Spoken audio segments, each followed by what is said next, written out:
Tahadhari ya afya Afrika Mashariki.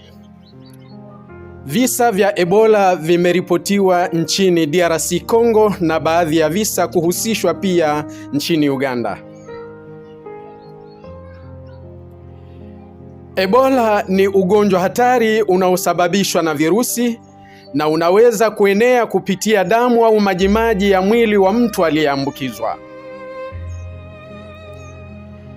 Dalili zake ni pamoja na homa kali, uchovu mkubwa, maumivu ya kichwa, kutapika, kuharisha na wakati mwingine kutokwa damu.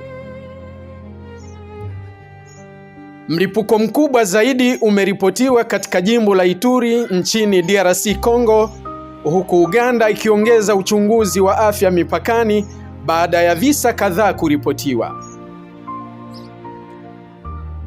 Jilinde kwa kunawa mikono mara kwa mara, epuka kugusa majimaji ya wagonjwa na toa taarifa mapema kwa mamlaka za afya ukiwa na dalili. Share video hii kuelimisha wengine kuhusu Ebola na usisahau kufollow page yetu kwa taarifa zaidi za afya na tahadhari muhimu.